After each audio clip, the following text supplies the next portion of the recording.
Team India యువ pacer Mayank Yadav తన రీ ఎంట్రీని ఘనంగా చాటుకున్నాడు. దాదాపు 2 ఏళ్ల తర్వాత భారత జట్టులోకి వచ్చిన మయాంక్ హరారే వేదికగా జింబాబ్వేతో జరిగిన తొలి టీ20లో అద్భుతమైన ప్రదర్శన కనబర్చాడు. గంటకు దాదాపు 150 వేగంతో బౌలింగ్ చేస్తూ జింబాబ్వే బాటలను బెంబేలెత్తించాడు.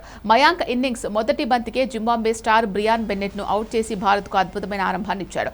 ఆ తర్వాత ఓవర్లోనూ కట్టుదిట్టంగా బౌలింగ్ చేసి మరో వికెట్ పడగొట్టాడు. కెప్టెన్ శ్రేయస్ అయ్యర్ మయాంక్తో పవర్ ప్లేలోనే తన కోటాలోని 3 ఓవర్లు బౌలింగ్ చేయించాడు. ఆఖరులో మరో ఓవర్ అతడు బౌలింగ్ చేశాడు. మయాంక్ మొత్తంగా తన 4 ఓవర్ల కోటాలో కేవలం 18 పరుగులు మాత్రమే ఇచ్చి 2 వికెట్లు సాధించాడు.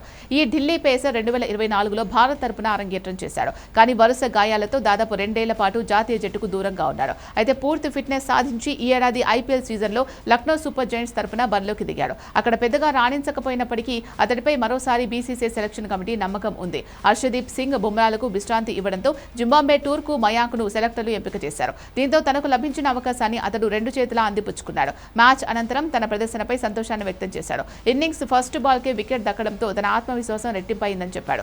2 ఏళ్ల తర్వాత రీ ఎంట్రీ మ్యాచ్లోనే మెరుగైన ప్రదర్శన చేయడం చాలా సంతోషంగా ఉందని, ఈ అనుభూతిని వర్ణించేందుకు మాటలు రావడం లేదని పేర్కొన్నాడు. 2 ఏళ్ల తర్వాత మళ్లీ భారత జట్టు తరపున ఆడుతుండడంతో కాస్త కంగారు పడ్డారని చెప్పుకొచ్చాడు. తొలి బంతికే వికెట్ దక్కడంతో ఒత్తిడి చాలా వరకు తగ్గింది అన్నాడు. ఇలాంటి పిచ్చులు తన బౌలింగ్కు సరిగ్గా సరిపోతుందని వ్యాఖ్యానించాడు.